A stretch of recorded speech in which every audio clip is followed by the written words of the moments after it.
Okay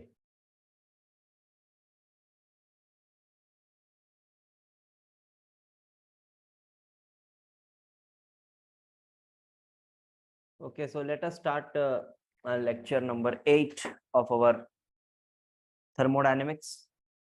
sir spontaneous process थोड़ा कम समझ आया था कल। अभी स्पॉन्टेनियस प्रोसेस हमने समझाया ही नहीं है बेटा, है ना। आप थोड़ा सा एक दो लेक्चर, आज का लेक्चर और गिब्स एनर्जी वाला जो लेक्चर है वो आप अच्छे से देखें, तब आपको स्पॉन्टेनियस प्रोसेस और अच्छे से समझ आए। ठीक है, तो थोड़ा सा मैं एक बार फिर से बता देता हूँ।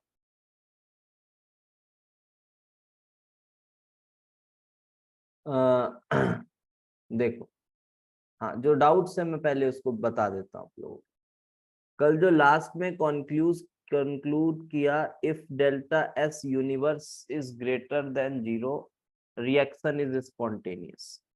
ये समझ नहीं आया, हमने एंट्रोपी को फिजिबिलिटी कनेक्ट कैसे की। ओके, देखो, जब भी हमने बोला था, ये जो हमने साइन लगाई, लेस देन या वाली साइन जो लगाई थी बेटा, वो इरिवर्सिबल प्रोसेस के लिए लगाई, इरिवर्सिबल प्रोसेस के लिए लगाई। और इरिवर्सिबल प्रोसेस का एक्चुअली मतलब क्या होता है?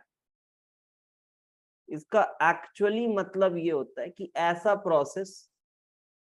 प्रोसेस जो फाइनाइट स्टेप्स में हो जाए, जो फाइनाइट स्टेप्स में हो जाए, यही मतलब होता है। तो क्या जो भी प्रोसेस नेचर में हो रहा है उसको हम बोल सकते हैं कि वो फाइनाइट स्टेप्स में हो गया? जी बिल्कुल बोल सकते हैं। तो अगर कोई प्रोसेस इरिवर्सिबल है जो हम कह रहे हैं, इसका मतलब वो फाइनाइट स्टेप्स में हो सकता है, या फिर उसका होना पॉसिबल है फाइनाइट टाइम। ऐसा भी बोल सकता, फाइनाइट टाइम, फाइनाइट टाइम में उसका होना पॉसिबल है। अगर फाइनाइट टाइम में उसका होना पॉसिबल है, इसका मतलब वो प्रोसेस स्पॉन्टेनियस है, इसका मतलब वो प्रोसेस स्पॉन्टेनियस है। जैसे कि calcium carbonate decomposing to calcium oxide and CO2 at 1500 degrees Celsius, can this reaction take place in finite time? क्या ये फाइनाइट टाइम में कन्वर्ट हो सकता है इसमें? तो आंसर है हाँ, हो सकता है। तो 1500 डिग्री पे हम बोलेंगे ये रिएक्शन स्पॉन्टेनियस है। दूसरी बात, H2O लिक्विड से H2O गैसियस, अगर मैं कहूं कि मैं 100 डिग्री सेल्सियस और 1 एटीएम प्रेशर पर हूं, तो क्या लिक्विड गैस में कन्वर्ट हो सकता है फाइनाइट टाइम में? आप खुद ही सोचो। वो पिस्टन जो मैंने लिक्विड सॉल्यूशंस में, इवन इक्विलिब्रियम पढ़ाते समय, वेपर प्रेशर पढ़ाते समय भी मैंने बताया था कि वो जो पिस्टन मैंने बताई थी आपको, तो उस पिस्टन के अंदर वाटर और गैस दोनों भरे हुए हैं। तो 100 डिग्री और 1 एटीएम में क्या ये पॉसिबल है कि फाइनाइट टाइम में वो पूरा लिक्विड या गैस में कन्वर्ट हो जाए? तो वो पॉसिबल नहीं। So that is not possible. तो इसलिए नेचर में जो रिएक्शन फाइनाइट स्टेप्स में होते हैं, बस वही इरिवर्सिबल रिएक्शंस होंगे। जी हाँ बिल्कुल, ये वाले इरिवर्सिबल का यहाँ जो हम मीनिंग बोल रहे हैं वो वही है जो फाइनाइट स्टेप्स या फाइनाइट टाइम में हो जाए। कुछ उस तरह से ही देखना होगा। एक और बच्चा पूछ रहा है, sir you said Q1 plus Q2 by Q2 is less than T2 minus T1, T2 minus T1 upon T2 for irreversible, but for reversible cycle also it is possible. नहीं, for reversible they will be equal ना, because ये हमने efficiency लिखा था शायद। हाँ?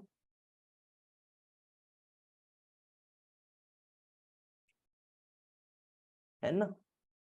तो reversible के लिए भी ये, तो ये एफिशिएंसी है, तो रिवर्सिबल के लिए ये इक्वल होगा, बिकॉज ये जो अपना तरीका था ये दोनों के लिए लगता था, ये ओनली रिवर्सिबल के लिए लगता था, इस तरह से आपको बताया गया। तो ज्यादा कोई दिक्कत वाली बात नहीं है। और स्पॉन्टेनिटी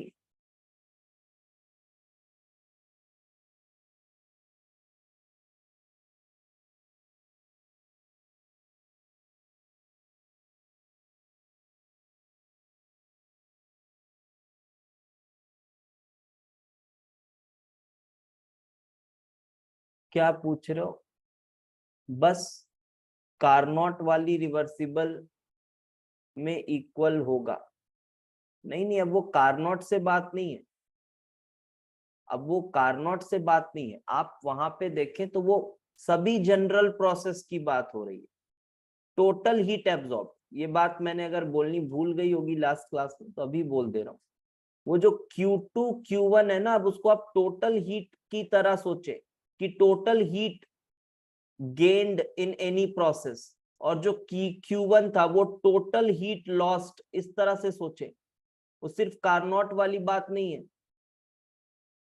कोई भी रिवर्सिबल हो ये फॉर्मूला लगेगा। ये चीज ध्यान रखेंगे आप लोग कि वो जो बात थी वो हमने कारनॉट के थ्रू बात की थी, बट वहां आप Q2 Q1 को कुछ इस तरह से सोचें, Q2 is the total heat gained by the system and this is total heat absorbed. वो हमने कारनॉट में एग्जांपल दिया था कि हाँ एक एक स्टेप में हो रहा है, बट अगर वो बहुत सारे स्टेप्स में होता तो उन सभी स्टेप्स में जो हीट लॉस हो रही है या हीट गेन हो रही है उसको Q2 Q1 की तरह सोचो, तभी हम उससे जनरल कंक्लूजन्स बता रहे हैं। ठीक है, तो first order reactions can not be spontaneous since it never completes 100%। अच्छा, मैं कह रहा हूं ना कि अभी आप लोग थोड़ा सा स्पॉन्टेनियस पर उल जलूल कमेंट ना करें, क्योंकि स्पॉन्टेनियस को अभी हमने बस डिफाइन किया है, बस बताया है, और थोड़ा गहराई से समझ अभी नहीं आएगा। और इतना ऐसा नहीं है कि मैं एक बार में बोल के आपको बता दूं। कल मैंने बोला था ना कि आपके मन में भी ऐसा चल रहा होगा कि पूरा पानी पूरा गैस में कन्वर्ट हो जाएगा, है ना। तो उस हिसाब से आप ये फर्स्ट ऑर्डर को 100% कंप्लीट वम्प्लीट बोल रहे हो। ये सब आइडिया मत लगाओ अभी, बस इतना समझो, अपने से ज्यादा दिमाग अभी मत लगाओ, सिर्फ इतना समझो स्पॉन्टेनियस का जो मीनिंग मैंने अभी फिलहाल बताया है, और थोड़ा आगे पढ़ाने दो, उसके बाद चीजें समझ में आएंगी। क्योंकि बहुत गलत इमेज बना हुआ होगा, मैं इस बात को समझ रहा हूँ।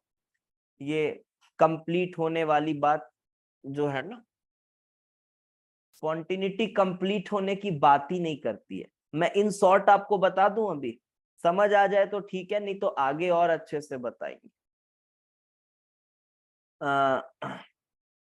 वो एक्चुअली जो स्पॉन्टिनिटी है ना, वो उस पॉइंट ऑफ टाइम से जस्ट अगले पॉइंट ऑफ टाइम की बात करता है, कि उस पॉइंट ऑफ टाइम से जस्ट एक डीएन मोल्स आगे जाने के लिए क्या रिएक्शन फिजिबल है।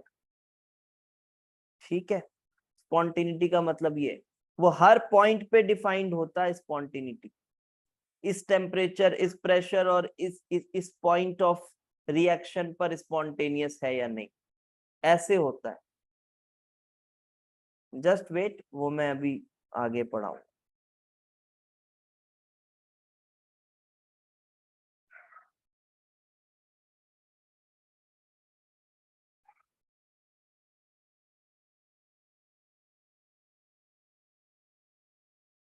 T2 माइनस T1,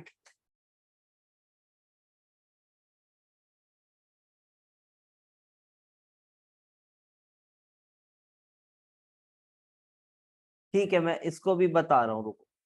मैं थोड़ा अभी का लेक्चर स्टार्ट करता हूँ, उसके बाद फिर मैं बताता हूँ कि ये किस सेंस में इसको बोला जा रहा है।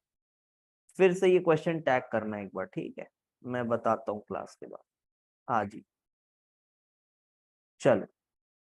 तो अभी लेक्चर 7 स्टार्ट करते, शायद 8 है क्या, एट्थ लेक्चर ऑफ थर्मल। तो आज बेटा पढ़ना है हमको calculation of delta S, calculation of delta S.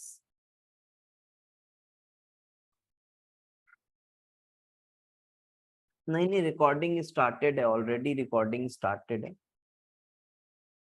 Calculation of delta S देखते हैं। तो सबसे पहले डेल्टा एस का फॉर्मूला, तो डेल्टा एस का फॉर्मूला क्या है? डेल्टा एस का फॉर्मूला है Q reversible by T. Formula है क्यू रिवर्सिबल बाई टी।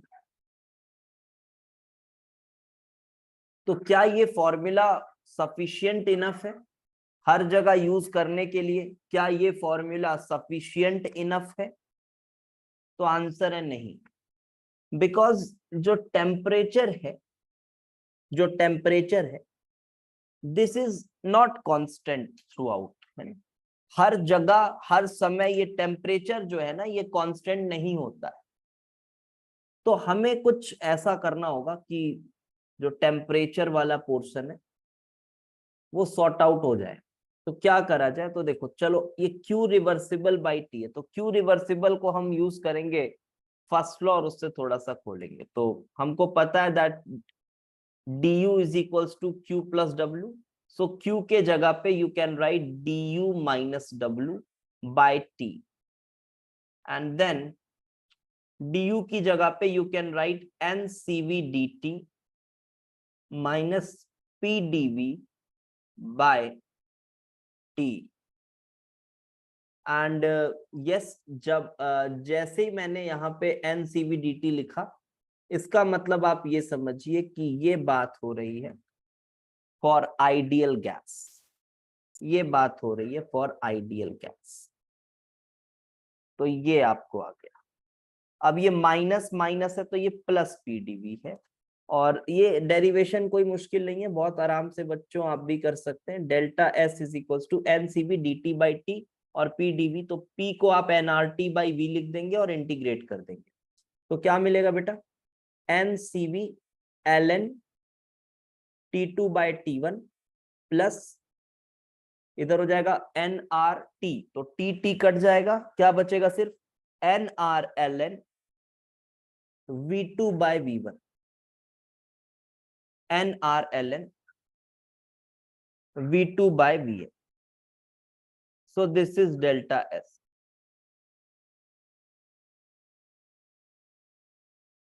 ये मिल जाएगा आपको रिलेशन, ठीक है। LHS इंटीग्रेट होगा, हाँ वैसे समझ लो DS के फॉर्म में लिखा हुआ था, तो इंटीग्रेट कर दो फ्रॉम A टू B, कुछ ऐसा, first state to second state. LHS को इंटीग्रेट इस तरह से कर दो, entropy at point B minus entropy at point A, कुछ ऐसा सोच लो। तो वो है तो डेल्टा एस की। LHS के इंटीग्रेशन का कोई वो खास मतलब नहीं। तो हम इसको इस तरह से लिख रहे हैं, दिस इज द फॉर्मूला। तो इस फॉर्मूले को, अरे थोड़ा सा इधर हो गया, ठीक है। ये फॉर्मूला हमने लिखा है ऐसा। क्या फॉर्मूला बना बेटा? Delta S is equals to N CV. मैं ना इसको मैंने उस पेज में लिख दिया था, तो पहले मैं एक बार फिर से इधर लिख दे रहा हूँ। This is equals to Q reversible by T and which is equals to NCV। क्या आया था ये? NCV ln T2 by T1 plus NR ln V2 by V1। अब इसी को ऐसा भी लिख सकते हैं ना, this can also be written like this, NCP ln ln T2 by T1 plus NR ln P1 by P2, ऐसा भी लिख सकते हैं। अब कुछ बच्चों को ये इस तरह से वो सोच लेते हैं कि अच्छा इन टर्म्स ऑफ प्रेशर लिखा जा रहा है, इन टर्म्स ऑफ प्रेशर लिखा जा रहा है, तो इसलिए देखो P1 V1 तो P2 V2 के बराबर होता है, तो कुछ ऐसा सड़ा सा लॉजिक लगा लेते हैं और वो P1 बाई P2 इसको हिसाब से कर देते हैं, और सिंस ये प्रेशर के टर्म्स में, तो CV जो है वो CP हो जाएगा। क्या ये इस तरह से हुआ ऐसा? क्या ये इस तरह से हुआ है? तो इस तरह से तो नहीं हुआ है ना. So this is not the correct idea. It is simply done by writing volume के जगह पर PV is equals to nRT से आपने ये वॉल्यूम को हटाया बेटा. V is equals to nRT by P. तो आपने जब यहाँ पे V के जगह पे nRT बाय P लिखा तो this is NCV ln T2 by T1 plus NR ln V2 by V1 को मैंने लिखा V की जगह पे nRT बाय P इस तरह से nRT by P nRT by P कुछ इस तरह से nRT2 बाय P2 जो भी है अपॉन इसी तरह से nRT1 बाय P1 और फिर ये nR कैंसिल हुआ और फिर ये देखो बेटा nR ln T2 by T1 बन रहा है और ये P1 बाई P2 इधर हो रहा है. तो इधर से जब ये कॉमन लोगे तो NCV प्लस NR मिलके क्या बनेगा? CP बनेगा. तो कुछ इस तरह से ये आ रहा है. तो ये बात तो ठीक है सर, ये फॉर्मूलाज आ गए, अच्छी बात है और ये बहुत यूजफुल फॉर्मूला है. लेकिन बताओ मुझे कि this formula can be used. सबसे इंपॉर्टेंट पॉइंट यही मैं बता रहा हूं. और ये वाला मैसेज ना कन्वे कर पाना ना बच्चों को ये मुझे थोड़ा सा डिफिकल्ट लगता है. बच्चों को थोड़ा समझ में नहीं आता ये, उनको थोड़ा सा ये बात ना समझ में नहीं आती है. लेकिन अगर पिछला लेक्चर आपने देखा है अच्छे से ना तो आपको समझ में आएगा. देखिए, this formula is applicable for. तो क्या मैं ऐसा बोल सकता हूं कि ये आइडियल गैस के लिए एप्लीकेबल है और all kinds of process, all kind of reversible या फिर इरिवर्सिबल प्रोसेस, कैसा भी प्रोसेस हो, रिवर्सिबल प्रोसेस हो या फिर इरिवर्सिबल प्रोसेस. क्या इसमें किसी को डाउट है? नहीं है ना. ये देखो, ये सही आपने बोला कि स्टेट फंक्शन है. इस पे हमने कल बहुत चर्चा की. Between two same states, between two states ये फॉर्मूला बिल्कुल एप्लीकेबल.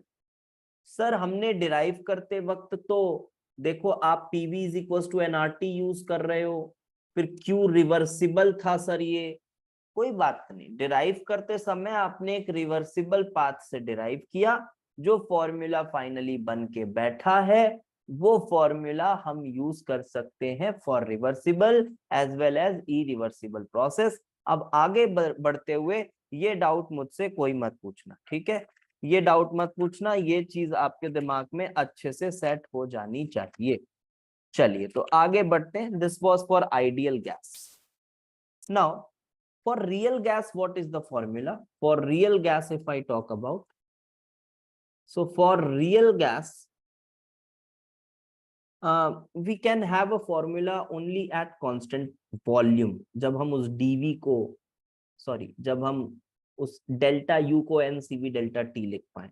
अदरवाइज फिर बड़ा सा फॉर्मूला आएगा जिसका कोई सेंस नहीं बनता. Delta S is equal to DU minus W upon T. आप कुछ ऐसा ही कर पाएंगे, आप इसको इंटीग्रेट करेंगे और आपको मिलेगा रिलेशन.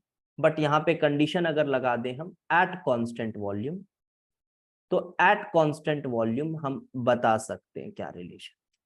तो at constant volume simply you can see that work भी नहीं होगा और इसकी जगह पे हम लिखेंगे nRT by nRT NCV delta T NCV delta T NCV delta T upon T और उस तरह से इंटीग्रेट करोगे you will get NCV ln T2 by T1. बहुत क्लियर है. और वर्क हो नहीं रहा है तो वो जीरो है बिकॉज कांस्टेंट वॉल्यूम पे डेल्टा V जीरो है. दूसरी बात है कांस्टेंट प्रेशर पे. दूसरी बात है कांस्टेंट प्रेशर पे. दूसरी बात है कांस्टेंट प्रेशर पे. तो कांस्टेंट प्रेशर पे delta S is equals to Q reversible by T. यहां पर भी हम बोल सकते हैं कांस्टेंट प्रेशर पर we can derive a formula and that will be delta S is equals to NCP delta T by T. तो अब इंटीग्रेट करोगे तो you will get what, NCP ln T2 by T1, NCP ln T2 by T1. this is the formula. Same आप इससे देख के कर सकते हैं ना, इसी से बना सकते हो, इसी को आपने जीरो कर दिया, कांस्टेंट प्रेशर पे P1 P2 सेम है बोल के. Now for solids and liquids what will be the formula. तीसरा केस बनाते हैं फॉर सॉलिड्स एंड लिक्विड्स. तो सॉलिड्स हो या लिक्विड्स हो, डेल्टा एस में फिर वही बात है कि वॉल्यूम में तो कोई चेंज आएगा नहीं. तो बेटा देखो ये जो V2 बाई V1 वाला टर्म है वो नेग्लिजिबल हो गया, और CV CP दोनों आपको मैंने बताया हुआ है कि सेम होता है. तो डेल्टा एस को आप लिखोगे NC ln T2 by T1, NC ln T2 by T1. ये फॉर्मूला बन के आएगा. ठीक है, तो ये सब जो हमने फॉर्मूलाज लिखे हैं, जी हाँ, अच्छा ये कांस्टेंट प्रेशर का फॉर्मूला ये रियल गैस के लिए ही तो बना है ना. अच्छा अच्छा, मैंने ये यूज कर दिया क्या, NCV ln T2. हाँ ये तो आइडियल गैस के लिए था. अच्छा तो ये भी आ रहा होगा, रुको मैं बना देता हूँ. तो जब हम बात कर रहे हैं रियल गैस की, जब हम बात कर रहे हैं यहाँ पे रियल गैस की, तो real gas at constant pressure जब जाएंगे तो it will B Q reversible by T. तो आप यहाँ पे आप डेल्टा H से भी देख सकते हो ना, delta H is equals to NCP delta T, कुछ इस तरह से. तो Q रिवर्सिबल, क्योंकि delta H NCP delta T, और डेफिनेशन क्या था बेटा, डेफिनेशन क्या था, delta H is heat at constant pressure, यही तो था. ये देखो डेल्टा H यहां से नहीं आया है, ठीक है, वो गलती से बोल दिया मैंने, यहां से नहीं आया, ये तो आइडियल गैस के लिए है. Delta H is heat at constant pressure, and at constant pressure whether the gas is real or ideal you can use this, and at constant pressure for real gas also delta H is this. तो सिर्फ मैंने heat की जगह पे NC delta T लिख दिया है और ये आपको डेल्टा S मिला. ओके, सॉलिड्स लिक्विड्स के लिए भी बना दिया हमने. अब ये जो सभी फॉर्मूला हमने बनाए बेटा, ये सभी में जो डेल्टा एस हम निकाल रहे हैं, ये किसकी निकाल रहे हैं, सिस्टम की निकाल रहे हैं ना. ये भी बात समझ आ रही है. ये सभी फॉर्मूले में हम डेल्टा एस किसकी निकाल रहे हैं, सिस्टम की निकाल रहे हैं. वो सिस्टम, उसकी डेल्टा एस हम निकाल रहे हैं. Yes, we are talking about system.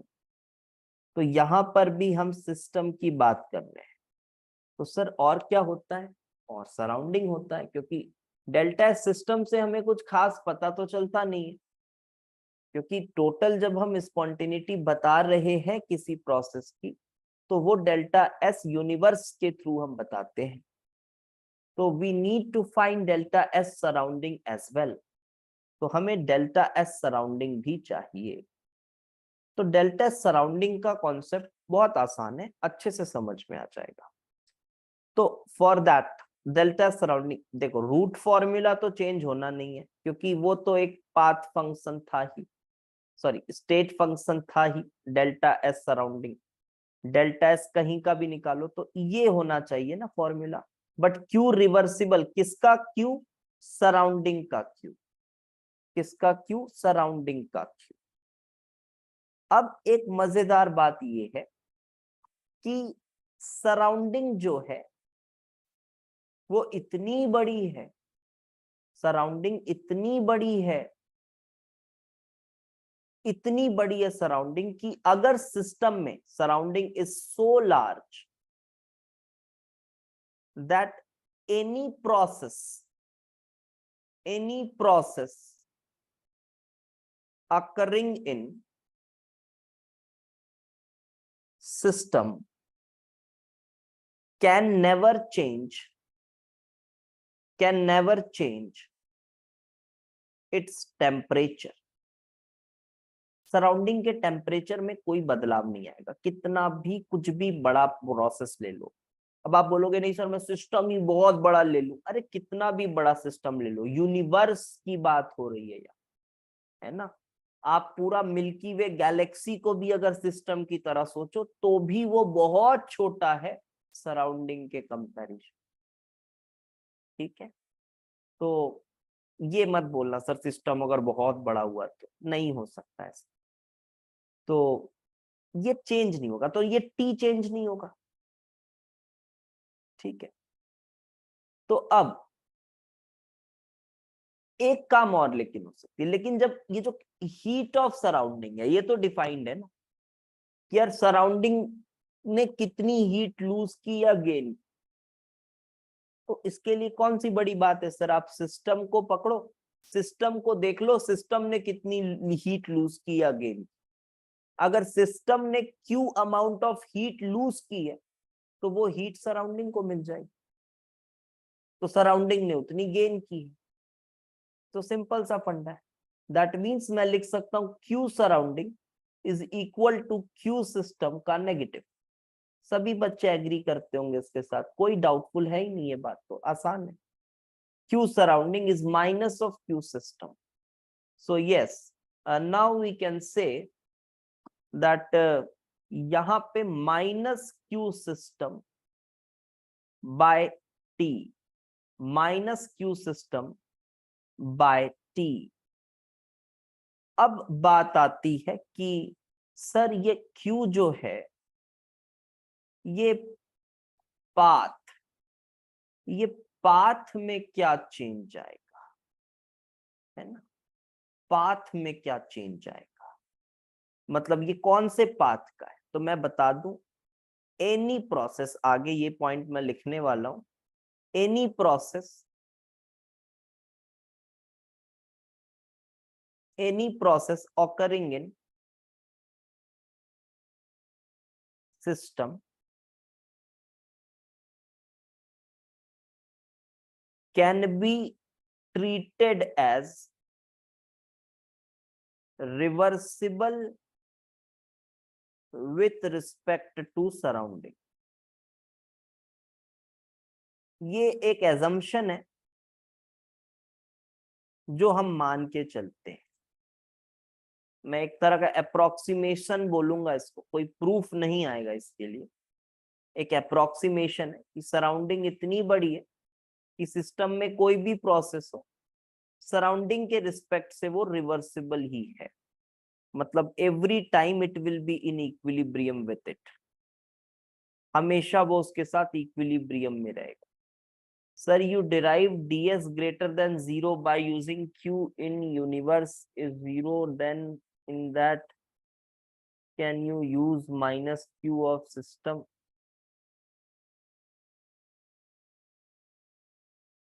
अरे नहीं, वहां क्यों माइनस q सिस्टम यूज करेंगे, देखो इधर, तो यहां पर हम सराउंडिंग, देखो सराउंडिंग की हीट, सराउंडिंग की हीट जो है उसको हम माइनस क्यू सिस्टम यहां पर लिख रहे हैं। एंड अब एक बच्चा और पूछ रहा है सर टेम्परेचर कैसे निकालेंगे, सराउंडिंग तो इतना बड़ा है। अरे भाई आप सिस्टम की टेम्परेचर निकाल लो, ठीक है, आप सराउंडिंग की जो टेम्परेचर है ना वो आपको प्रोवाइडेड रहेगी सवालों में, तो आप ये मत सोचो कि सराउंडिंग की टेम्परेचर कैसे निकालेंगे, वो सराउंडिंग की टेम्परेचर वगैरह आपको प्रोवाइडेड रहे, कोई दिक्कत कि मानो सराउंडिंग का टेम्परेचर ये है, इस तरह से दिया रहेगा क्वेश्चन में, वो नहीं करना। तो minus Q system by T, तो ये कुछ सिंपल से कैलकुलेटिव कुछ फॉर्मूलाज लिखे हमने, तो ये हमने कुछ फॉर्मूलाज लिखे, ऐसे तो delta at surrounding path dependent लग रहा है, delta at surrounding path dependent लग रहा है। अच्छा अभी अभी मैं बताता हूं पाथ डिपेंडेंट है या नहीं, ठीक है, पहले इतना हमने लिख लिया, अब आगे बढ़ते हैं। अब एक एक चीज आपको प्रूव करके बताऊंगा। जो आपको ये पाथ डिपेंडेंट और वैसा लग रहा है ना, वो अभी प्रूफ दूंगा तो समझ आएगा। चलो देखते हैं। अब ना हम क्या कर रहे हैं, देखो कि एक एक प्रोसेस के लिए थोड़ा सा डेल्टा एस को समझने की कोशिश करेंगे। कि आइसोथर्मल प्रोसेस में, फिर एडियाबैटिक प्रोसेस में, वो थोड़ा थोड़ा समझने की कोशिश करते हैं। ठीक है, तो चलो डेल्टा एस फॉर, इससे पहले मैं थोड़ा सा फेस ट्रांसफॉर्मेशन के लिए बता देता हूं। फॉर फेस ट्रांसफॉर्मेशन फिर हम एक एक प्रोसेस को लेके सीखेंगे डेल्टा एस निकालना।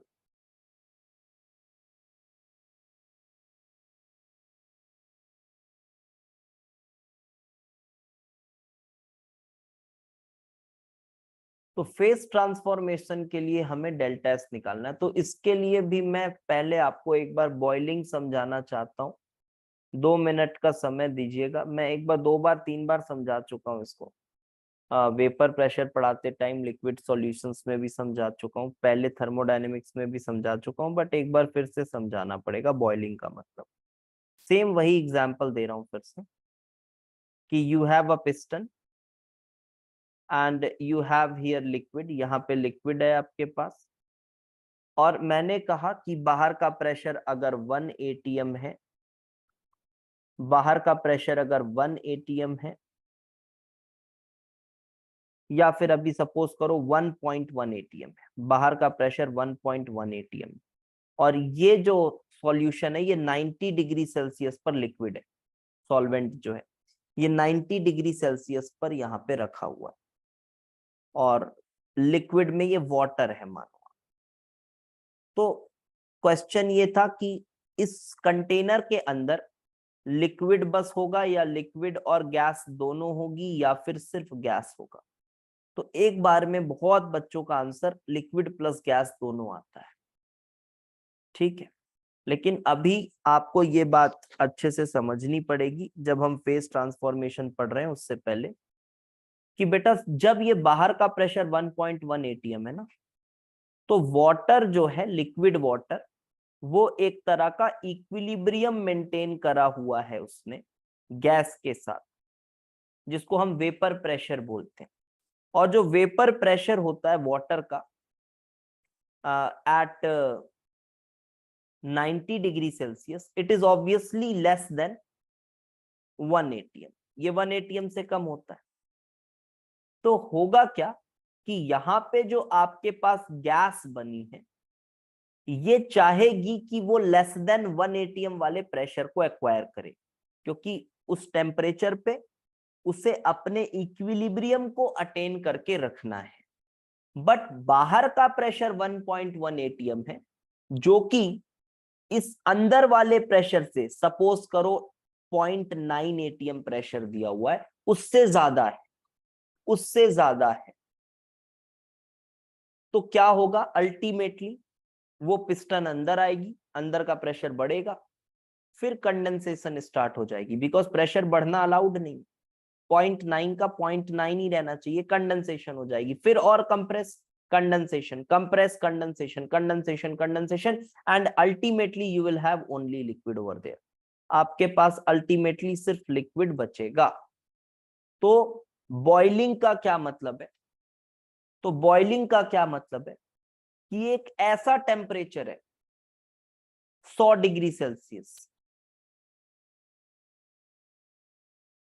क्यों अलाउड नहीं है? क्या चीज अलाउड नहीं है? ये ओनली लिक्विड बचेगा बेटा, only liquid will be left, because, अरे क्यों अलाउड नहीं है? इक्विलिब्रियम, अरे भाई लॉ है ये, इक्विलिब्रियम लॉ है। Equilibrium constant can not change at a given temperature. Given temperature पर के इक्विलिब्रियम चेंज नहीं हो सकता, ये लॉ है ना, ये लॉ है। इसको ऐसे ही सोचना पड़ता है। सो के equilibrium is equal to vapor pressure of H2O gaseous. So equilibrium is totally depending upon the vapor pressure of water. तो इसलिए वो नहीं चेंज हो सकता. नेक्स्ट बात करूं, अगर यही चीज जैसे बाहर से 1.1 एटीएम था, अब एक काम करो, बाहर 1 एटीएम प्रेशर रखो और अंदर का जो टेम्परेचर है वो आप 110 डिग्री रख दो. तो अब क्या होगा? तो अब सर यहां पर लिक्विड नहीं होगा सिर्फ. अब 110 डिग्री पर अंदर का प्रेशर 1.1 एटीएम है, मान लो अंदर का प्रेशर 1.1 एटीएम. इसका मतलब वेपर प्रेशर 1.1 रहना चाहता है, लेकिन बाहर तो 1 एटीएम है. बाहर 1 एटीएम है तो ये पुश करेगा पिस्टन को पुश करेगा, पुश करके करके करके क्या होगा, पिस्टन को पुश करके करके ये पूरा जो लिक्विड है, ये पूरा लिक्विड गैस में कन्वर्ट हो जाएगा. ये पूरा लिक्विड गैस में कन्वर्ट हो जाएगा. तो इस टेम्परेचर पर आपके पास होगा ओनली गैस. इस टेम्परेचर पर आपके पास होगा ओनली गैस. तो ये बेसिक सी बात है, समझ में आ गई हो. तो बॉइलिंग पॉइंट मतलब कि एक स्पेशल ऐसा टेम्परेचर है, जैसे वाटर के लिए बात करूं 100 डिग्री सेल्सियस 1 एटीएम बाहर का प्रेशर, कि इस टेम्परेचर प्रेशर पर दोनों लोग, लिक्विड और गैस, दोनों सुकून से रह सकते हैं. दोनों ही लोग सुकून से रह सकते हैं. यहां आपने लिखा H2O लिक्विड और H2O गैस, बाहर का प्रेशर 1 एटीएम और अंदर का वेपर प्रेशर भी 1 एटीएम. ये भी 1 एटीएम है, ठीक है, ये भी 1 एटीएम है. तो क्या मैं बोल सकता हूं कि ये इक्विलिब्रियम एस्टैब्लिश्ड है? H2O लिक्विड, H2O गैसियस, क्या ये इक्विलिब्रियम एस्टैब्लिश्ड है? जी हाँ, इक्विलिब्रियम एस्टैब्लिश्ड है. ये दोनों इस तरह से साथ में रहे. जब भी मैं बोलूं इक्विलिब्रियम एस्टैब्लिश्ड, तो मन में क्या सोचना है, इसका मतलब क्या होता है? इसका मतलब कैन दे को एग्जिस्ट, है ना. इसका मतलब ऐसे सोचना कि क्या वो साथ में एग्जिस्ट कर सकते हैं, कोई कहीं कन्वर्ट ना हो रहा हो, साथ में एग्जिस्ट कर सकते हैं. फिलहाल ऐसे ही सोचना है. तो चलो, ये हमने देखा boiling. Now let us find delta S. तो चलो डेल्टा एस कैलकुलेशन करते हैं. डेल्टा एस कैलकुलेशन करते हैं इसके लिए. सर 90 डिग्री पे ओनली लिक्विड होगा तो रिएक्शन का QC is equals to 0.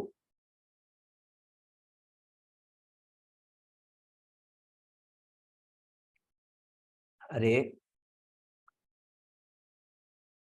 Only liquid होगा तो वो रिएक्शन ही नहीं एग्जिस्ट करती ना वहां पे. कौन सी रिएक्शन? 90 डिग्री पे ओनली लिक्विड होगा तो क्यूसी 0 होगा. कौन से रिएक्शन का क्यूसी? रिएक्शन के लिए ये होना भी तो चाहिए, ये है ही नहीं.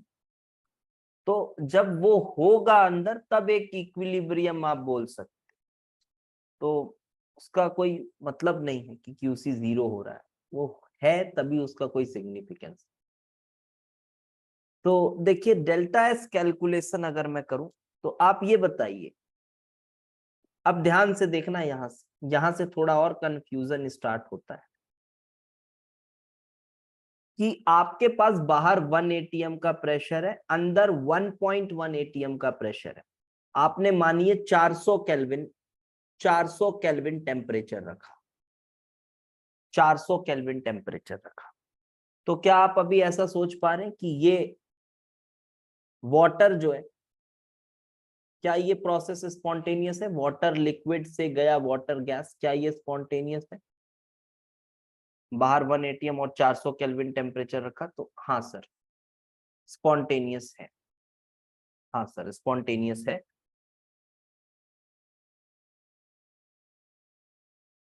ये इधर से इधर उड़ जाए. तो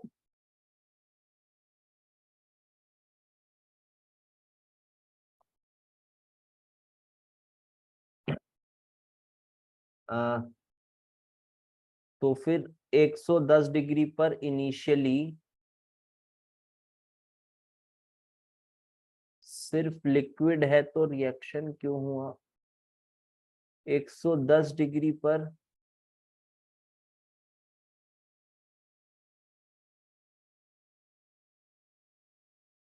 अरे क्योंकि 110 डिग्री पर, क्योंकि 110 डिग्री पर वो लिक्विड लिक्विड की तरह रह नहीं सकता। 110 डिग्री पर उसे अपनी वेपर प्रेशर होगी उसकी ना, उसकी कुछ वेपर प्रेशर होगी 110 डिग्री पर। तो अपने वेपर प्रेशर को अटेन करने की कोशिश में वो वेपर बना रहा है, और वो वेपर बना रहा है, लेकिन वेपर प्रेशर मेंटेन होके नहीं रह पा रहा है बिकॉज बाहर का जो प्रेशर है वो वेपर प्रेशर से कम है।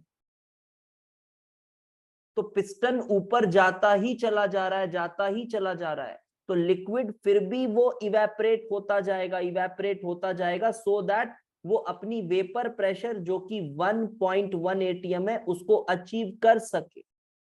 बट अब पिस्टन तो ऊपर जाता ही जा रहा है, क्यों जा रहा है? क्योंकि बाहर का प्रेशर 1.1 से कम है।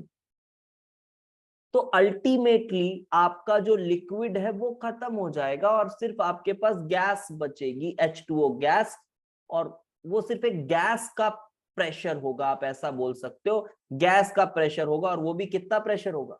1 एटीएम होगा, क्योंकि बाहर का प्रेशर 1 एटीएम। फिर वेपर प्रेशर की कोई बात ही नहीं, फिर वेपर प्रेशर की कोई बात ही नहीं। ठीक है, तो यहां पर अभी देखा जाए तो ये स्पॉन्टेनियस है, दिस इज स्पॉन्टेनियस, ये स्पॉन्टेनियस। तो 400 केल्विन पर, अबे 400 केल्विन पर दोनों नहीं एग्जिस्ट कर रहे हैं।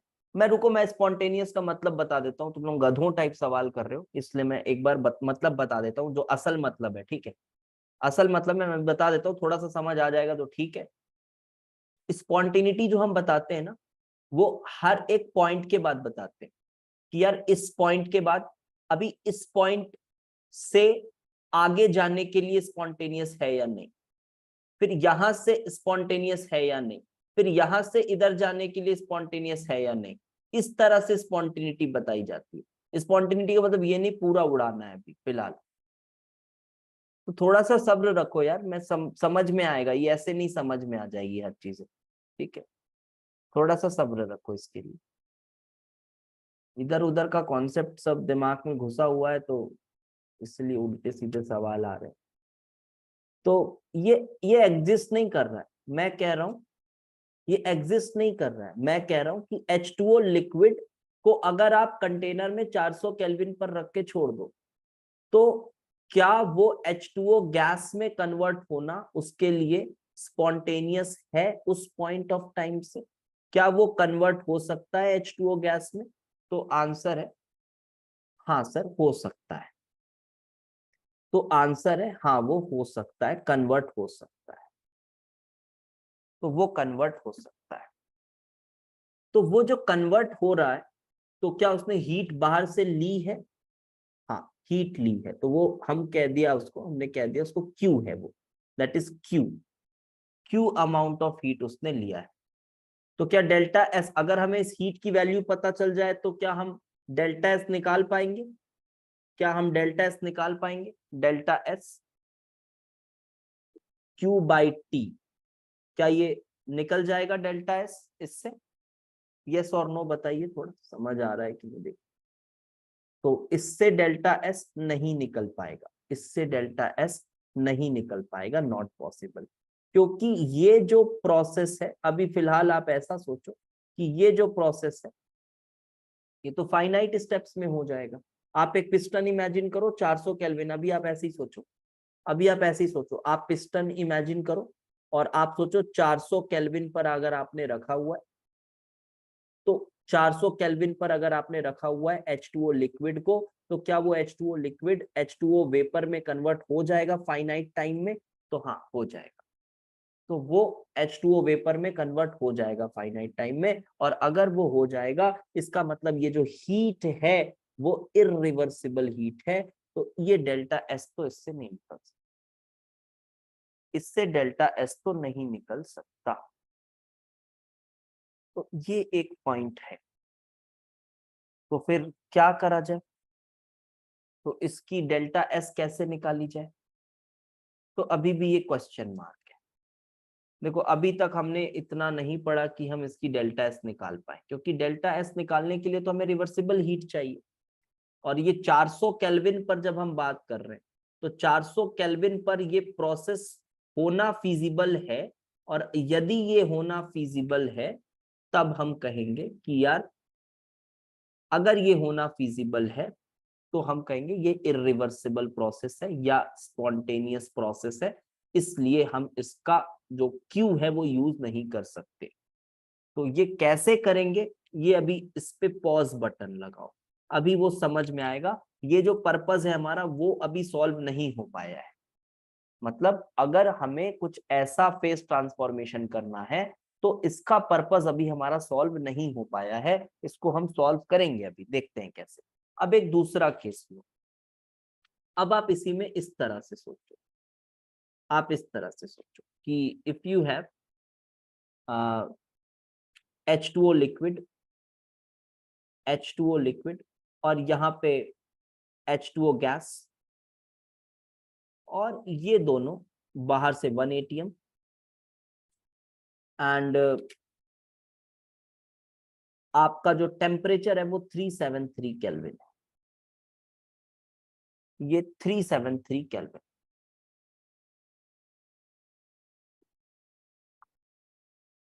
तब तब ये सोचे कि क्या ये H2O गैसियस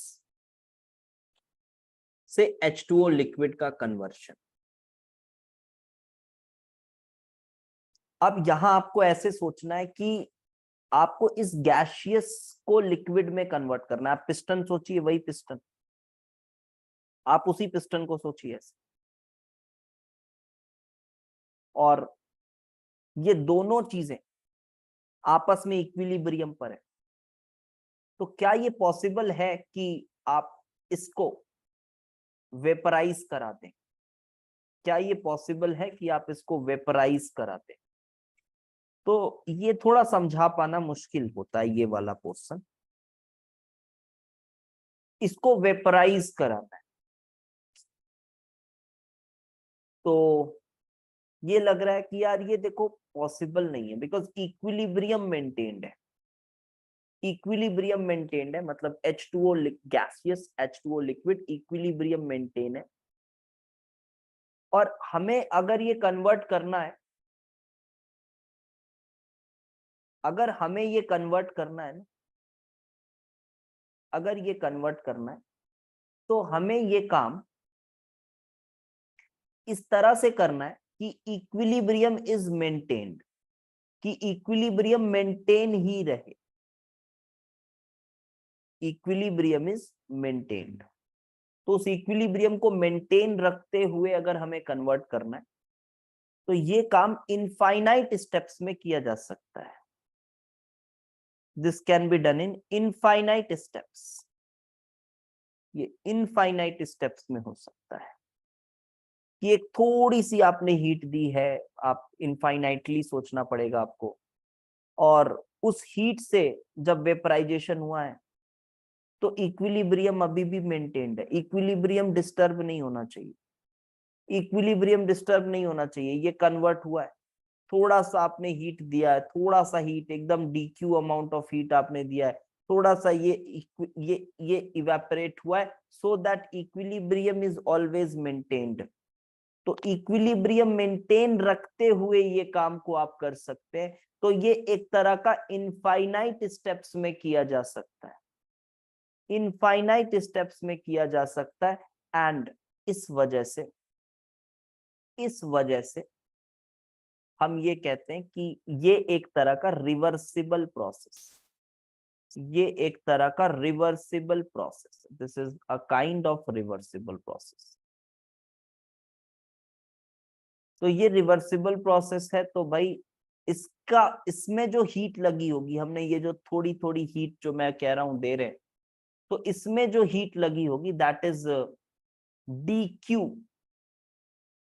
डी क्यू, तो वो जो हीट है वो क्यू रिवर्सिबल बाई टी, वो क्यू रिवर्सिबल बाई टी है, and that is D Q delta S is equal to Q reversible by heat by T. तो अभी फिलहाल आप ऐसा सोचिए कि जब भी आप फेस ट्रांसफॉर्मेशन कर रहे हो, फेस ट्रांसफॉर्मेशन, अभी थोड़ी बहुत जो कॉन्सेप्चुअल एकदम ऐसा फीलिंग वाला फैक्टर नहीं आ रहा होगा ना, वो आपको लास्ट लेक्चर में क्लियर हो जाएगा, जब मैं आपको ये स्टेप बाय स्टेप ये वाली चीजों को समझाऊंगा। और ये अभी मैं नहीं इसलिए थोड़ा नहीं समझा सकता क्योंकि बिना गिब्स एनर्जी के ये थोड़ा मुश्किल लगता है समझा। तो देखना उस लेक्चर के बाद ऐसा चमकेगा आपके मन में एकदम से कि अच्छा, इस तरह से कनेक्ट होगा ना सब कि मजा आ जाएगा। तो अभी फिलहाल कॉन्क्लूजन्स पे थोड़ा सा फोकस कर लेते हैं। तो phase transformation at melting point या बॉइलिंग पॉइंट ऐसा हो रहा हो जब वो दोनों आपस में इक्विलिब्रियम में है, लिक्विड और वो थ्रू आउट इक्विलिब्रियम में है, तो उनको कन्वर्ट करने में इनफाइनाइट स्टेप्स लगते हैं और प्रोसेस रिवर्सिबल होता है। देयरफॉर हम बोलेंगे कि ऐसे केस में डेल्टा एस निकालना पॉसिबल है। क्यू रिवर्सिबल है, और क्यू रिवर्सिबल का मतलब हम इसको डेल्टा एच भी बोल सकते हैं, बिकॉज कांस्टेंट टेम्परेचर प्रेशर पर ही हो रही है चीज। तो कांस्टेंट प्रेशर पर हीट को डेल्टा एच लिख सकते हैं। तो delta S is equal to delta H by T. अगर मानो मेल्टिंग हो रही है तो delta H fusion by T melting point. अगर वेपराइजेशन हो रही है तो वेपराइजेशन बाय बॉइलिंग पॉइंट।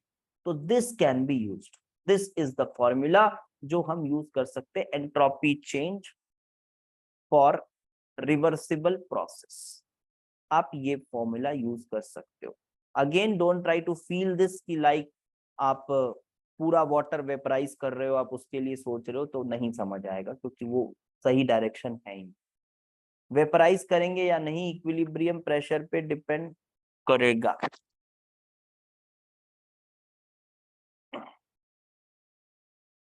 क्या बोल रहे हो, नहीं समझ पा रहा हूँ मैं। वेपराइज करेंगे बता रहे हो या पूछ रहे हो, कुछ नहीं पता। So delta S is equals to this by this. तो ये कंक्लूजन है। और एक कंक्लूजन यहाँ पे रुका हुआ है कि अगर मान लो कोई इरिवर्सिबल ट्रांसफॉर्मेशन हो रहा है तो उसके डेल्टा एस निकालने का हमारे पास अभी कोई जुगाड़ नहीं है, नहीं समझ में आ रहा है कि उसका डेल्टा एस कैसे निकाले। ठीक है, तो ये बात हुई फेज ट्रांसफॉर्मेशन की। तो अब यहाँ पे सुने, इस वाले प्रॉब्लम को सॉल्व करेंगे। तो इससे तो ये भी समझ आ रहा है यार सर कि कोई अगर रिएक्शन हो रहा है, मान लो कोई रिएक्शन अपन ने किया, अच्छा ठीक है अक्षर, ठीक है। तो मानो कोई ये रिएक्शन हो रहा है, तो अगर ये रिएक्शन मैंने कराया तो इस रिएक्शन की मेरे पास डेल्टा एच वैल्यू आ गई। ये रिएक्शन मैंने परफॉर्म कराया, ठीक है, ये डेल्टा एच वैल्यू आ गई। तो ये डेल्टा एच की जो वैल्यू मेरे पास आई है, तो ये कांस्टेंट प्रेशर पर भी हो रहा है, कोई रिएक्शन है ना, ध्यान से सुनना, कोई रिएक्शन है, कांस्टेंट प्रेशर पर भी हो रहा है। तो ये जो डेल्टा एच वैल्यू मेरे पास आई है, क्या मैं डेल्टा एस निकालने के लिए ये डेल्टा एच की वैल्यू अपॉन टी ये यूज कर सकता हूं? कोई भी रिएक्शन है, कोई भी रिएक्शन है, कैन आई यूज दिस? मेरे को डेल्टा एच पता है और ये बाई टी ऐसा लिख सकता हूँ? तो नहीं लिख सकता, क्योंकि अगेन ये रिएक्शन है।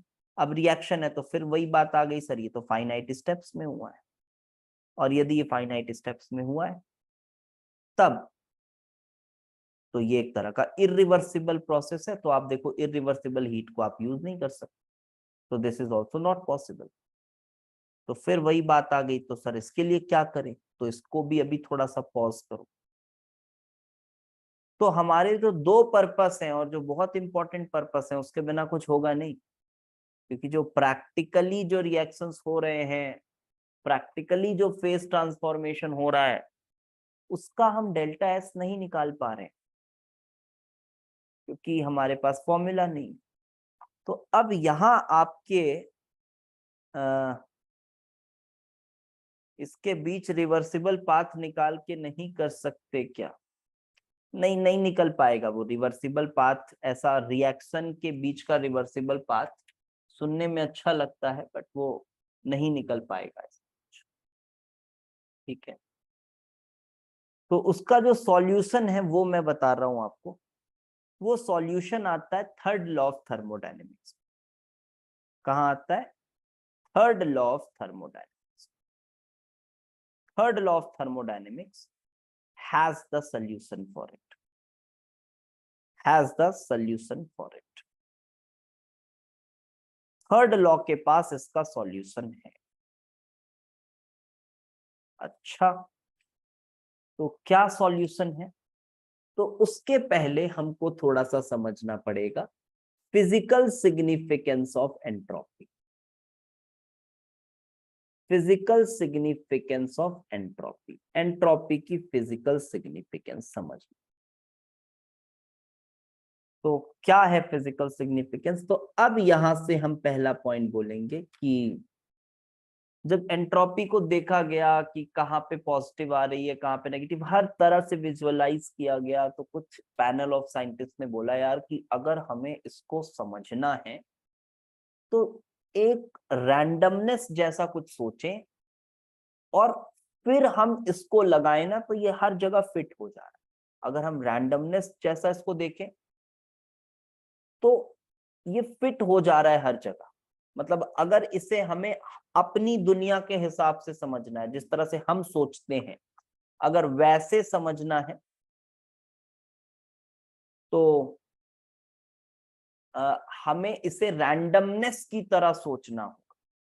ठीक है, ये सिर्फ एक ऑब्जर्वेशन था, इसके बेसिस पे रैंडमनेस कैसे है वो बात अभी नहीं कर रहे। तो हम बोलेंगे physical significance, it is the measure of randomness of a system. ठीक है, एक रैंडमनेस की तरह बस बोल रहे हैं इसको। और अब रैंडमनेस तो आप ऐसे सोच सकते हो बेटा कि एंट्रोपी यहाँ पे सिस्टम की बात कर रहे हैं। हाँ, सिस्टम की बात कर रहे हैं, सराउंडिंग की नहीं बात कर रहे हैं, सिस्टम की बात कर रहे हैं। तो देखो फिजिकल सिग्निफिकेंस, अब आप रैंडमनेस को कैसे सोचें सर? तो आप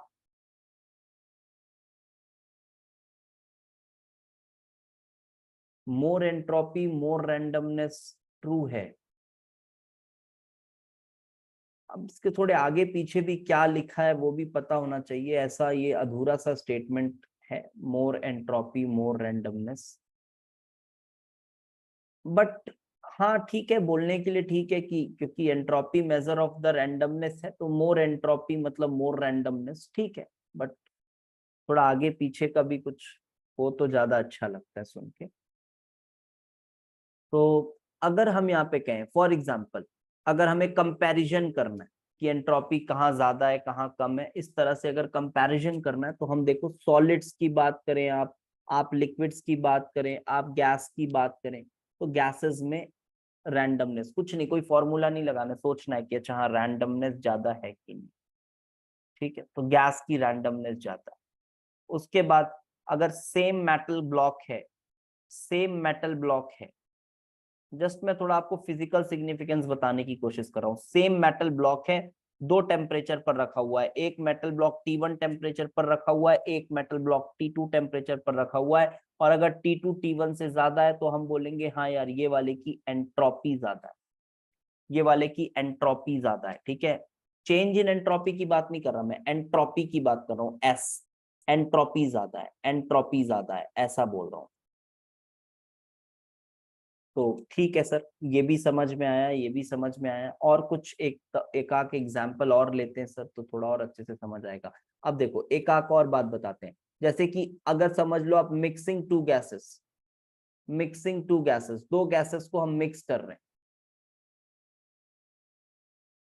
अरे नॉन यूजफुल वर्क, एंट्रोपी को नॉन यूजफुल वर्क कहते हैं, ऐसे मत पूछो, ये सब इतनी आसान बात नहीं है। नॉन यूजफुल वर्क अभी हमको पता होना चाहिए, नॉन यूजफुल वर्क क्या है, यूजफुल वर्क क्या है। वो यूजफुल वर्क आएगा ना अभी गिब्स एनर्जी में। एंट्रोपी को नॉन यूजफुल वर्क नहीं कहते, ठीक है, ऐसा कुछ नहीं है कि एंट्रोपी को नॉन यूजफुल वर्क कहते हैं, ऐसा कुछ नहीं है।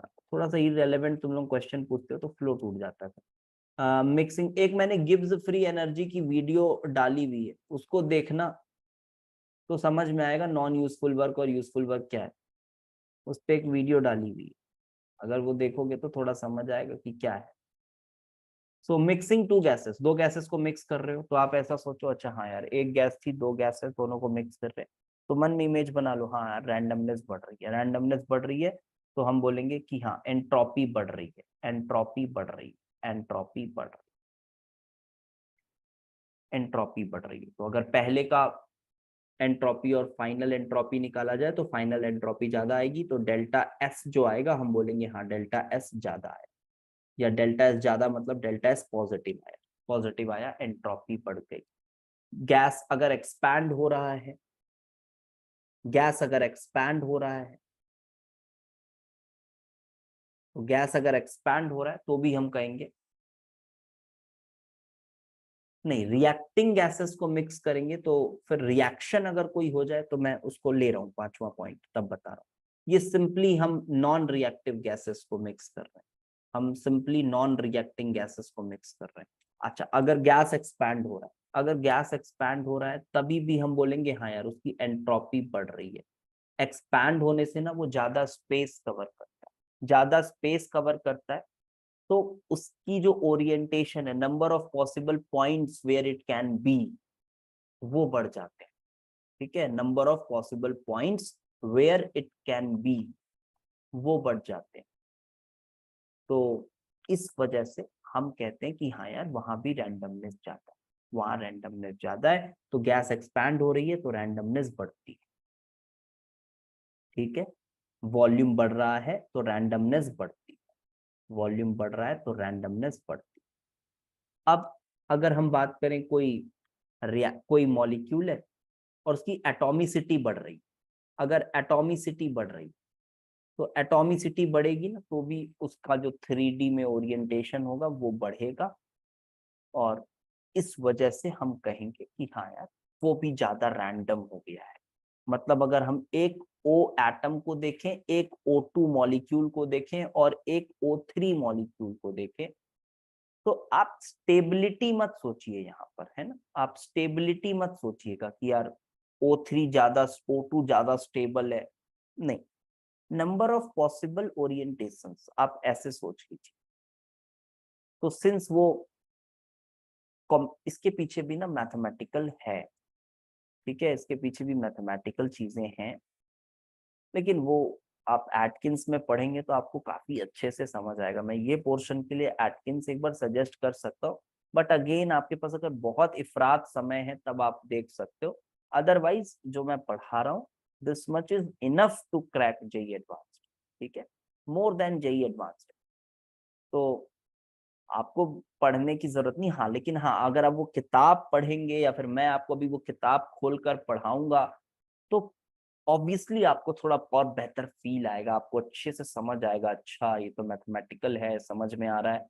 But right now we don't need it, therefore मैं आपको जितना जरूरत है वो बताने की कोशिश कर रहा हूँ। तो अगर एटॉमिसिटी बढ़ती है तो भी आप ध्यान रखें कॉम्प्लेक्सिटी बढ़ती है, और कॉम्प्लेक्सिटी बढ़ने से आपकी एंट्रोपी बढ़ती है, एंट्रोपी बढ़ती है, ठीक है, एंट्रोपी बढ़ती है।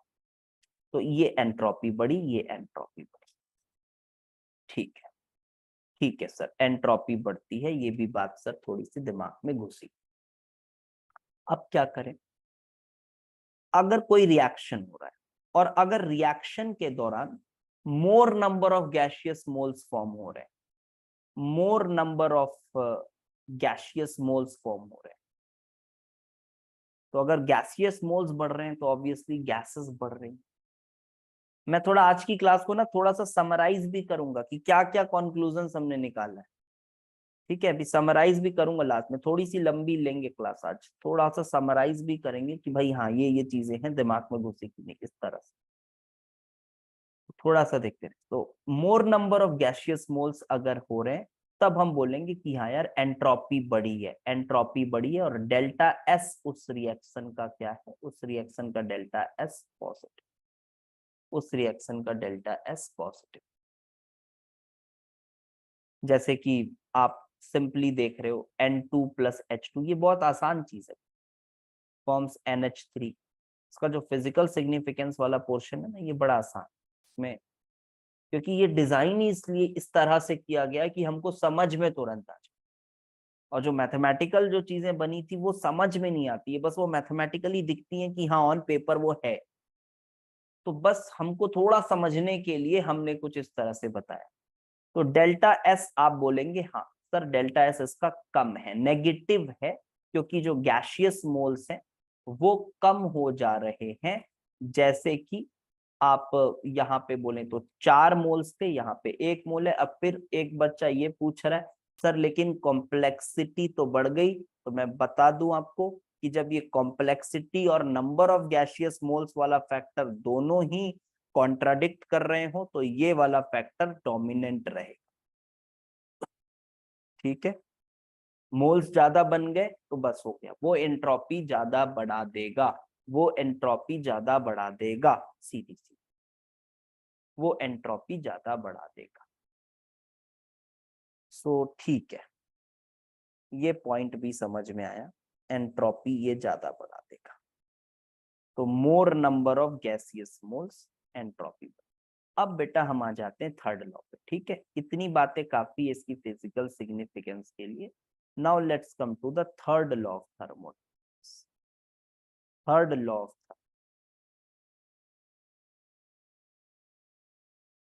तो थर्ड लॉ ऑफ थर्मोडायनेमिक्स ये कहता है कि एंट्रोपी ऑफ, अभी ना बेटा आइडिया बिल्कुल चेंज हो जाएगा थर्ड लॉ में। अभी तक हम किसकी बात कर रहे थे, हम एंट्रोपी की बात कर रहे थे कि चेंज इन एंट्रोपी की बात कर रहे थे। अभी तक जो अभी हम करते आ रहे हैं, अभी तक जो हमने अभी 1-2 क्लास में बात की, तो हमने थ्रू आउट हमने चेंज इन एंट्रोपी की बात की है ना, हमने चेंज इन एंट्रोपी की बात की। बट जो अभी हम बात करेंगे, जो हम अभी बात करेंगे वो एंट्रोपी की बात करें, हम बात करेंगे एंट्रोपी की, ओके। तो यहां पे कहा जा रहा है entropy of a perfect crystal, entropy of a perfect crystal is 0 at 0 Kelvin। ये आप मान लो कि एक परफेक्ट क्रिस्टल है, ये मानना पड़ेगा। और मैं बता दूं इस लॉ के सपोर्ट में बहुत कुछ है, बहुत कुछ है इसके सपोर्ट में, जिससे समझ में आता है हाँ यार ये तो सही लग रहा है। लेकिन वो स्टैटिस्टिकल पार्ट ऑफ थर्मोडायनेमिक्स में है जिसमें माइक्रोस्कोपिकली बात की जाती है। तो अगेन वो हमको पढ़ के कुछ मिलना नहीं है, तो उसको हम पढ़ने वाले नहीं। तो ये आप रैंडमनेस से सोचो तो आपको अच्छे से समझ में आए कि अगर एक परफेक्ट क्रिस्टल है, अगर एक परफेक्ट क्रिस्टल है और वो 0 केल्विन पर है, तो उसकी एंट्रोपी भी 0 होगी, मतलब उसमें कोई रैंडमनेस नहीं होगा, कोई रैंडमनेस उसमें नहीं होगा, ठीक है। This is the third law of thermodynamics. हम जब पढ़ते हैं ना थर्ड लॉ को तो हमको लगता है यार ये तो बहुत आसान है, कुछ भी नहीं है, इसका यूज भी नहीं है, कुछ आगे निकल जाते, बट ऐसी गलती ना कर। ये जो हमारा पर्पस था ना, ये जो सॉल्व अभी नहीं हो पा रहा था, ये जो हमने पॉज किया था इधर, ये सब पर्पस इसी से सॉल्व होगा, देखते हैं कैसे। तो अभी आप ये मान लो कि 0 केल्विन पर कोई भी चीज है, अगर वो परफेक्ट क्रिस्टल है तो हम कहेंगे कि उसमें रैंडमनेस है ही नहीं, कोई रैंडमनेस नहीं है, चीजें एकदम से फ्रीज हो गई हैं, मॉलिक्यूलर मोशन सीज हो गया है, वो एक ही ओरिएंटेशन में प्रेजेंट है, कुछ भी नहीं हो रहा है, सब कुछ थम सा गया है बिल्कुल, और वो 0 केल्विन पर उसकी एंट्रोपी 0 है। तो अब इसका यूज क्या है, इस लॉ का एप्लीकेशन क्या है? तो इस लॉ का एप्लीकेशन ये है कि इससे हम किसी भी सब्सटेंस की, सुनना ये बहुत इंपॉर्टेंट पॉइंट है, इससे हम किसी भी सब्सटेंस की एब्सोल्यूट एंट्रोपी निकाल सकते, to find absolute entropy of any substance at any temperature, किसी भी टेम्परेचर पर किसी भी सब्सटेंस का हम एब्सोल्यूट एंट्रोपी निकाल सकते हैं, हम एब्सोल्यूट एंट्रोपी निकाल सकते हैं। देखो कितनी अजीब बात है, एंट्रोपी और एनर्जी, एंट्रोपी और एनर्जी। एनर्जी जो है वो हमको बहुत यूज टू है हम उसके साथ, तो हमको बहुत आसान लगता है, वो एनर्जी बहुत आसान लगता है क्योंकि बचपन से हमको पढ़ाया गया है, एनर्जी एनर्जी एनर्जी करके पढ़ाया गया, तो बहुत आसान लगता है। लेकिन हम एनर्जी की एब्सोल्यूट वैल्यू आज भी नहीं निकाल पाते। अगर आप पोटेंशियल एनर्जी की बात करो, आप एब्सोल्यूट वैल्यू नहीं निकाल पाते हैं, बट एंट्रोपी जो हमको लगता है सुन के यार बड़ा खतरनाक है, यार ये क्या है, क्या है, तो हम एंट्रोपी की एक एब्सोल्यूट वैल्यू निकाल पा रहे हैं। ठीक है, लेकिन हाँ ये बात भी सही है कि इसके पीछे एक एजम्पशन है, तो इससे ना थोड़ा मजा किरकिरा हो जाता है। फिर ये सवाल आ जाता है कि सर ठीक है, तो पोटेंशियल एनर्जी भी हम निकाल तो ले ही रहे हैं ना, एक एजम्पशन लगा के कि अर्थ पर 0 है, किसी के रिस्पेक्ट में कुछ मान के निकाल ले रहे हैं। तो यहां भी हम वही कर रहे हैं कि विथ रिस्पेक्ट टू एक परफेक्ट क्रिस्टल के रिस्पेक्ट में अगर हम देखें, with respect to a perfect crystal, तो हम बोल रहे हैं कि एंट्रोपी जो है वो 0 है। तो अगर इस लॉ को मान ले, और ये लॉ जो है ये इनएविटेबल है, ये सही है लॉ, ठीक है, ये लॉ करेक्ट है, तो इसके सपोर्ट में भी बहुत सारी चीजें हैं, तो इस वजह से ये थोड़ा ज्यादा सॉलिड लगता है विथ रिस्पेक्ट टू दैट कि पोटेंशियल एनर्जी ग्राउंड पे 0 है। वो तो एकदम एब्रप्ट लगता है उस हिसाब से सोचो तो, है ना, वो तो एकदम एब्रप्ट लगता है, उसके पीछे तो कोई लॉजिक ही नहीं है कि पोटेंशियल एनर्जी ग्राउंड पे 0 है। लेकिन जब मैं बोलता हूं एंट्रोपी एक परफेक्ट क्रिस्टल की 0 केल्विन पर 0 है, और एंट्रोपी का फिजिकल सिग्निफिकेंस हमने समझ लिया है, तब ये थोड़ा सा लॉजिकल लगता है कि हाँ यार हो सकता है। तो उस हिसाब से देखा जाए तो ये ठीक है, ये बेटर है, एंट्रोपी थोड़ा ज्यादा आसान है समझना अगर हम अच्छे से समझे। तो एब्सोल्यूट एंट्रोपी कैसे निकाल पाएंगे, तो अब समझिए कैसे निकाल पाएंगे। अब ध्यान से सुनना, this is also important discussion. कैसे निकाल पाएंगे, तो एक काम करो सबसे पहले कि आप इमेजिन करो कि कोई सब्सटेंस है, वो टेम्परेचर T और प्रेशर P पर है, और हमें इसका इसी टेम्परेचर और प्रेशर पर निकालना है एंट्रोपी। चेंज इन एंट्रोपी नहीं, एब्सोल्यूट एंट्रोपी निकालना है। तो हम क्या करेंगे, तो हम कुछ ऐसा करेंगे कि हम कोशिश करेंगे कि वो सब्सटेंस, हम इस तरह से सोचेंगे कि वो सब्सटेंस ना, वो जो सब्सटेंस था वो शुरू में 0 केल्विन पर था, वो 0 केल्विन पर था, और इसी प्रेशर पर वो 0 केल्विन पर था, और 0 केल्विन पर हम वहां से इसको इसमें चेंज कर रहे हैं। ऐसे सोचो, आप इस टेम्परेचर प्रेशर पे आप एंट्रोपी निकालना चाहते हो, तो आप ऐसा सोचो कि वो 0 केल्विन और उसी प्रेशर पर था, और हम उसको वहां से इस टेम्परेचर पर ले जा रहे। ठीक है, तो क्या करना होगा, तो क्या ऐसा लिख सकता हूं मैं कि डेल्टा एस, तो delta S is equals to, हमें क्या करना होगा, तो चेंज इन एंट्रोपी, तो चेंज इन एंट्रोपी मतलब Q बाई टी, Q reversible by T। But Q reversible by T तो सर देखो अच्छा नहीं है, क्योंकि टेम्परेचर वेम्परेचर चेंज हो रहा है, तो कुछ और बताओ। तो आप बोलोगे सर देखो कांस्टेंट प्रेशर पे हो रहा है, कांस्टेंट प्रेशर पर हो रहा है, तो क्यों ना मैं NCPDT यूज कर लूं, क्यों ना मैं NCPDT यूज कर लूं, T1 से T2 ऐसा, T1 से T2, लेकिन T1 तो 0 केल्विन है, 0 केल्विन से T केल्विन तक ये यूज कर लूं। लेकिन अब एक सवाल और आ जाता है कि 0 केल्विन पर तो ये सॉलिड रहा होगा, और क्या पता इस टेम्परेचर पर वो गैस हो जाए।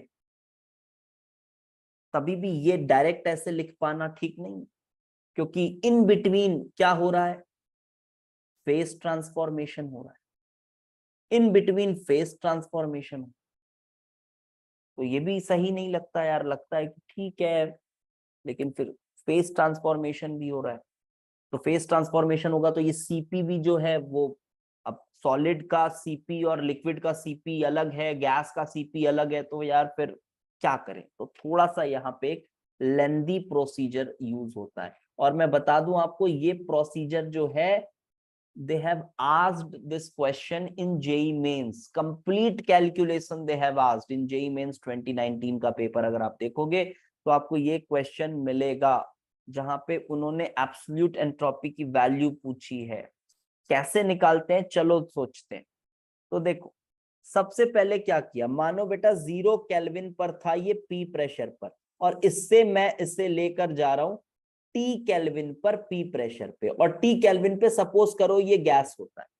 तो सबसे पहले क्या करना होगा, अभी बेटा क्या है, ये सॉलिड है, पहले ध्यान से सोचें, पहले ये सॉलिड है, तो सॉलिड से पहले क्या करना पड़ेगा, इसे, इसको मेल्ट करना होगा, लिक्विड बनाना होगा। तो लिक्विड बनाने के लिए पहले इसके मेल्टिंग पॉइंट तक लेकर जाओ, फिर इसको मेल्ट करो, तो ये लिक्विड बना।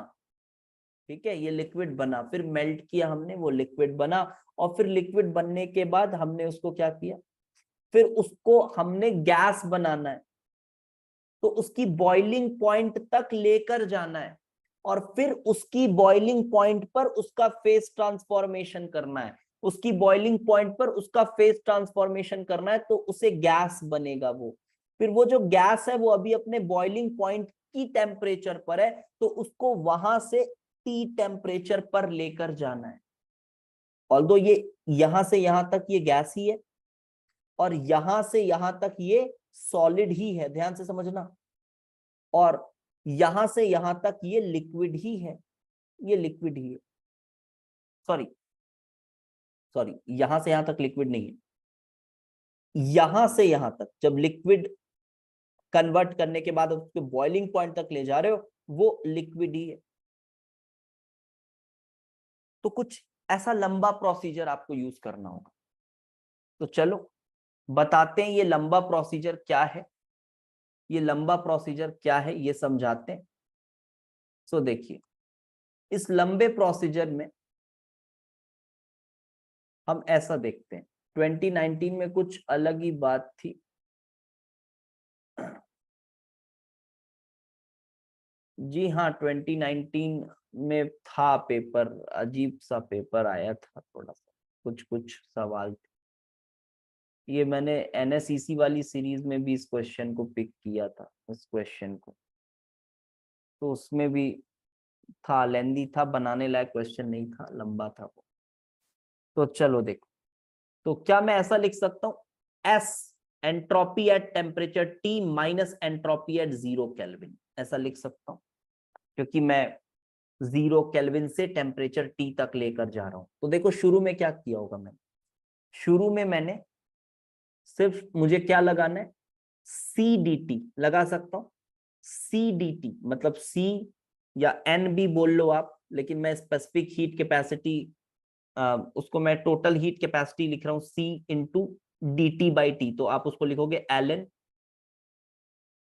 कहां से कहां तक गए, 0 केल्विन से, 0 केल्विन से, चलो मैं ln के फॉर्म में नहीं, इंटीग्रल के फॉर्म में लिख देता हूं, ठीक रहेगा, C DT बाई T, इस तरह से लिख रहा हूं मैं, सॉलिड के लिए ना, बिकॉज अभी सोचो सॉलिड है वो, तो 0 केल्विन से उसकी मेल्टिंग पॉइंट तक गए, फिर मेल्टिंग पॉइंट पे पहुंच गए, तो अब मेल्टिंग पॉइंट पे फ्यूजन करा रहे हो, तो क्या उसके डेल्टा एस का फॉर्मूला हमारे पास है?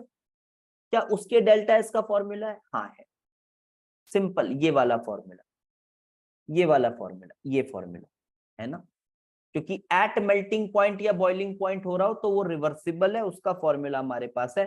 तो हम लिखेंगे delta H fusion by T, ये टी, और ये टी कौन सा है? मेल्टिंग पॉइंट है। अब सोचो लिक्विड, लिक्विड बन चुका है वो, अब लिक्विड बन चुका है तो उसको गैस बनाना है, तो उसकी बॉइलिंग पॉइंट तक ले जाना है।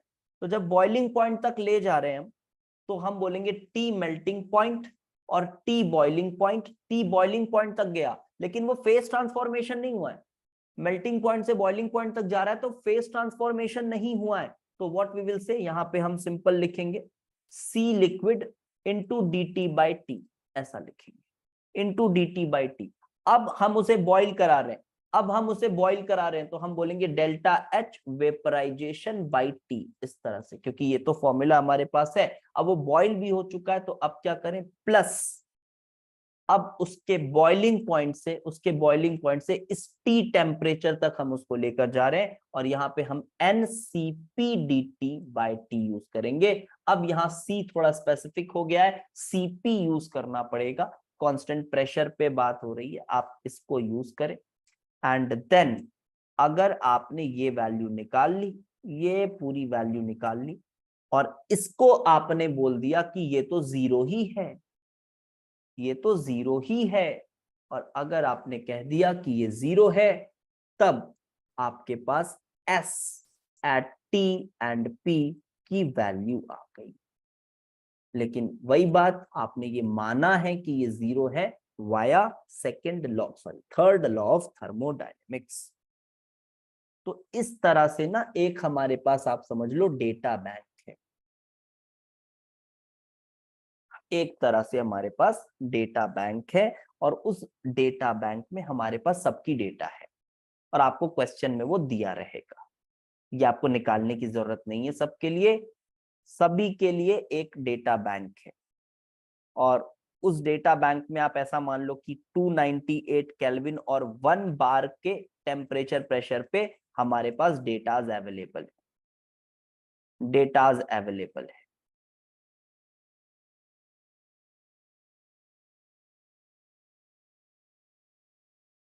ये डेटाज अवेलेबल है, तो इसको भी ना आप किसी भी टेम्परेचर पे कन्वर्ट कर सकते हो, उसको भी हम पढ़ेंगे अगली क्लास में, उसके लिए भी फॉर्मूला है कि हम इसको टेम्परेचर T1 P1 से T2 P2 तक कन्वर्ट करें सर, तो कैसे होगा सर, ये कैसे होगा, वो भी कर सकते हैं। तो ये हमारे पास, तो अब हम नेक्स्ट क्लास में ये सीखेंगे कि किस तरह से इसको अप्लाई किया जाता है।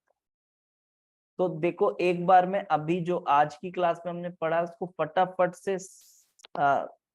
फटाफट से मैं एक बार समराइज कर रहा हूँ, फिर जो फील वाला पोर्शन है वो हम चौथी क्लास में लेंगे, एंट्रोपी की चौथी क्लास में, अगले के अगले वाली क्लास में, ठीक है, कि एक्चुअल में क्या है। अभी जिस तरह से बोल रहा हूं वैसे सोचो। देखो बेटा, ये क्यू रिवर्सिबल बाई टी, ये फॉर्मूला बनाया हमने, ये फॉर्मूला बनाया, आसान है sir, can you explain why at starting NCP delta T without considering phase is wrong? अच्छा, नहीं, this is not wrong, but आप ऐसा समझिए, आप कह रहे हो कि सर मैं इसी को यूज करूं, तो आप ये भी तो देखिए कि जो सीपी है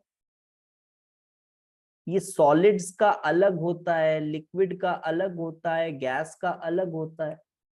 तो हम कैसे बता सकते हैं कि हम जब एनसीपी डेल्टा टी लिखकर आप सिर्फ 0 से टी तक इंटीग्रेट कर रहे हो, तो एक्चुअली में आप क्या कर रहे हो, आप तभी ये कर सकते हो जब वो सॉलिड वाले ही कोई टेम्परेचर पर आप उसको ला रहे हो, समझो, क्योंकि बीच में फेस ट्रांसफॉर्मेशन हुआ है। तो फेस ट्रांसफॉर्मेशन हुआ है तो उसके लिए फॉर्मूला अलग है, उसके लिए क्या, फेस ट्रांसफॉर्मेशन के लिए आप एन सी डेल्टा टी थोड़ी यूज करते हो, NC delta T by T आप यूज थोड़ी ना करते हो, ये तो किसी सब्सटेंस के लिए यूज करते हो अंडरगोइंग अ प्रोसेस। तो फेस ट्रांसफॉर्मेशन के लिए अलग प्रोसेस यूज करना होगा, तो आपको इस चेन के साथ चलना होगा ना, आपको इस चेन के साथ चलना होगा, तब समझ आएगी बात। लाइक यहाँ पे भी, आपको इस चेन के साथ चलना होगा। ठीक है, तो ये फॉर्मूला लिखा, सभी प्रोसेसेस के लिए एप्लीकेबल था, कांस्टेंट प्रेशर वाला बनाया। उसके बाद हमने बात की डेल्टा एस सराउंडिंग की, डेल्टा एस सिस्टम की हमने बात की। एंड आफ्टर दैट हमने बॉइलिंग को थोड़ा सा समझा और क्या कॉन्क्लूड किया कि अगर कोई रिवर्सिबल प्रोसेस है तब उसके लिए, रिवर्सिबल फेस ट्रांसफॉर्मेशन है उसके लिए फॉर्मूला हमारे पास है, बट इरिवर्सिबल फेस ट्रांसफॉर्मेशन के लिए अभी तक फॉर्मूला नहीं था, अभी तक फॉर्मूला हमारे पास नहीं था। तो फिर हमने क्या किया, थर्ड लॉ पढ़ी, एंट्रोपी की फिजिकल सिग्निफिकेंस पढ़ी, और अब हमारे पास एक फेस ट्रांसफॉर्मेशन के लिए भी एंट्रोपी चेंज निकालने का फॉर्मूला है। क्या है? अरे आप absolute entropy of product minus absolute entropy of reactant, product minus reactant की एब्सोल्यूट एंट्रोपीज आप कर दीजिए, you will get the delta S of reaction. तो इस तरह से हम निकालेंगे, और एब्सोल्यूट एंट्रोपी किसकी मदद से हमने निकाली? हमने निकाली थर्ड लॉ की मदद से। ठीक है, तो this will be continued in the next class, to be continued.